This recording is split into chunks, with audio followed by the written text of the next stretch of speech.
ఇది వ్యాస మహర్షి చేత రచింపబడిన 18 పురాణాల్లో ఒకటి.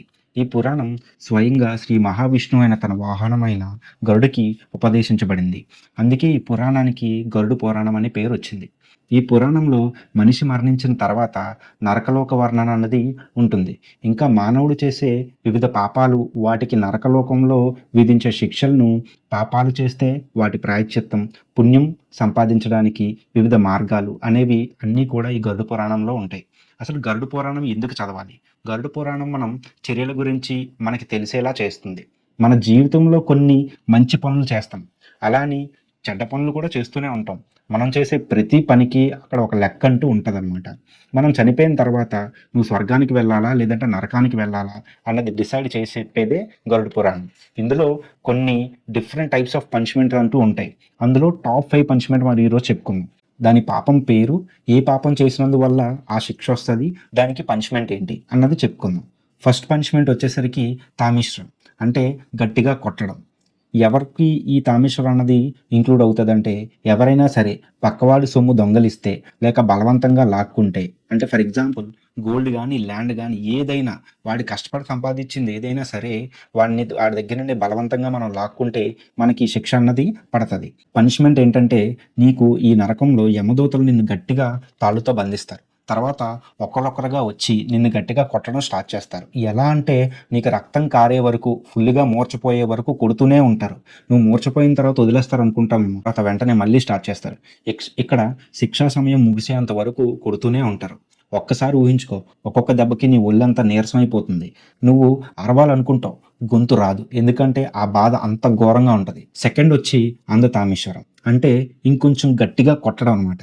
ఇది కొంచెం నెక్స్ట్ లెవెల్‌లో సీరియస్‌గా ఉంటది. ఎవరైనా తన భార్యను, భర్తను లేక ఫ్యామిలీ మెంబర్స్‌ని బాధ పెట్టినా, లేదంటే మోసం చేసినా, లేక వాళ్ళని వదిలేసి పారిపోయినా ఈ శిక్ష అన్నది వాళ్ళకి పడుతుంటుంటది. అంటే నీ ఫ్యామిలీని రోడ్డు మీద పడేసి సెల్ఫిష్‌గా వెళ్ళిపోతే ఇక్కడ నీకు సీట్ రెడీగా ఉంటదనమాట. నీకు పనిష్మెంట్ ఏంటంటే యమదూతలు నిన్ను గట్టిగా కొడుతూనే ఉంటారు. ఒక ప్లేస్‌కి తీసుకొనెళ్తారు. ఎలా అంటే అక్కడ మొత్తం చీకటి గదే ఉంటది. నీ ఒళ్ళంతా బ్లాక్ అండ్ బ్లూ, అంటే సింపుల్‌గా చెప్పాలంటే ఒళ్ళంతా కమిలిపోయేలా కొడుతూనే ఉంటారు. నువ్వు బాధతో అరుస్తావు. కానీ ఎవరు నిన్ను రక్షించడానికి రారు. నువ్వు నీ ఫ్యామిలీని వదిలేసి వెళ్ళిపోయినప్పుడు వాళ్ళు ఎంత బాధపడ్డారో అది నీకు గుర్తొచ్చేంత వరకు కొడుతూనే ఉంటారు. 3 వచ్చేసి రౌరవం, అంటే పాములతో టార్చర్ చేయడం. ఎవరైనా సరే ఇతరులను హాని చేసినా, ముఖ్యంగా ఎవరినైనా బాధ పెట్టినా, వాళ్ళ జీవితాలతో ఆడుకున్నా ఈ శిక్ష అన్నది తప్పదు.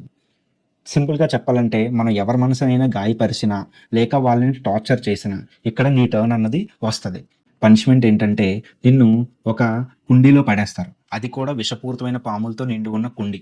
ఆ పాములు నిన్ను కాటేస్తూనే ఉంటాయి, చుట్టేస్తూనే ఉంటాయి. నీ ఒళ్ళంతా గాయాలయ్యేలా చేస్తాయి. కానీ ఆ కుండీలో నుండి నువ్వు బయటికి రాలేవు.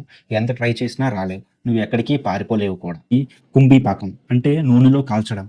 ఇది ఎవరైనా జంతువుల్ని తన ఆనందం కోసం చంపితే వాళ్ళకి శిక్ష. అంటే నీ హాబీగా జంతువుల్ని వేటాడడం, లేక వాళ్ళని బాధపెట్టి హింసించడం లాంటివి చేస్తే నీకిక్కడ ఒక ప్లేస్ అంటూ ఉంటది. ఈ నాలుగో దానికి శిక్ష ఏంటంటే, నిన్ను ఈ నరకంలోకి తీసుకొని వెళ్ళి ఒక భారీ పాత్రలో సలసలా మరుగుతున్న నూనె ఉంటది. ఆ నూనెలో నిన్ను తీసుకెళ్ళి వేస్తారు. ఊహించుకో, నీ ఒళ్ళంతా కాలిపోతది. బాధ అన్నది అంతులేని విషయం. నువ్వు ఎంత అరిచినా ఆ నూనెలోనే మునిగిపోతావు తప్ప బయటికి మాత్రం రాలేవు. ఈ శిక్ష నువ్వు జంతువుల్ని చేసిన హింసకి ప్రతిఫలం. ఈ క్రిమి భోజనం, అంటే క్రిములతో భోజనం. ఎవరైనా ఇతరులను ఉద్దేశపూర్వకంగా హాని చేస్తే, లేక ఆహారాన్ని వృధా చేసినా, లేదంటే ఇతరుల ఫుడ్‌ని దొంగతనం చేసినా వాళ్ళకి శిక్ష అన్నది పడుతుంది. అంటే నువ్వు ఎవరి ఫుడ్ అయినా దొంగలించినా, లేదంటే వాళ్ళకి తెలియకుండా, లేదంటే బలవంతంగా గానీ వాళ్ళ దగ్గర నుండి లాక్కున్నా, ఆ ఫుడ్‌ని నువ్వు వేస్ట్ చేసినా ఈ ఈ పనిష్మెంట్ అన్నది నీకు రెడీగా ఉంటది. నిన్ను నరకంలో ఒక పెద్ద కుండీలో వేస్తారు. అది కూడా క్రిములు, పురుగులు, జంతువులు మరియు జలగలుతో నిండి ఉన్న చోటు ప్రదేశం అనమాట. ఆ పురుగులు నిన్ను ఒళ్ళంతా తింటూనే ఉంటాయి. నీ బాడీని కొరుకుతూనే ఉంటాయి. కానీ నువ్వు ఆ బాధ ఎవరికీ చెప్పుకోలేవు. నువ్వు ఎంత బాధపడుతూ అరిచినా సరే నువ్వు ఆ పురుగుల నుండి తప్పించుకోలేవు. నువ్వు ఫుడ్ వేస్ట్ చేసినందుకు, ఇతరుల ఆహారాన్ని లాక్కున్నందుకు, లేదంటే వాళ్ళకి తెలిసి కానీ, తెలియక గానీ వాళ్ళ ఆహారాన్ని దొంగలించినందుకు నీకు ఈ శిక్ష అనమాట. సో మై డియర్ అమిగోస్, ఈ శిక్షలన్నిటిని మనం తప్పించుకోవాలంటే 4 మార్గాలున్నాయి. అందులో మొదటిది, ఫస్ట్ పాయింట్ క్లియర్‌గా నోట్ చేసుకోండి. అర్థం చేసుకోవడానికి ట్రై చేయండి. మనం పక్కవాడి కష్టపడి సంపాదించిన సొమ్ము ఎప్పుడైనా సరే అది మనం నాగుపాముతోనే సమానం. అది ఎప్పుడు కూడా మనం దోచుకోకూడదు.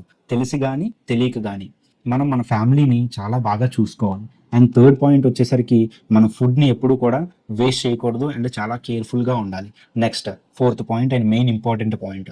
మన ఆనందం కోసం ఎవరిని కూడా ఎప్పుడు కూడా ఎలాంటి విషయంలో అయినా సరే మనం బాధ పెట్టకుండా ఉండడానికి మాత్రమే ప్రయత్నం చేయాలి. ఓకే. వచ్చేసి the best way to predict the future is to create it. It was taken from Peter Drucker. ఇలాంటి టాపిక్స్ మీ ముందుకు ఇంకా కొంచెం తీసుకురావాలంటే మీరు నాకు చిన్న బూస్టప్ ఇవ్వాలి. ఏం లేదు. జస్ట్ లైక్ చేయండి, షేర్ చేయండి, సబ్స్క్రైబ్ చేయండి. వీలైతే మీ ఫ్రెండ్స్ అందరికీ కూడా షేర్ చేయడానికి ట్రై చేయండి. Until then be careful. Jai Hind. జై తెలుగు.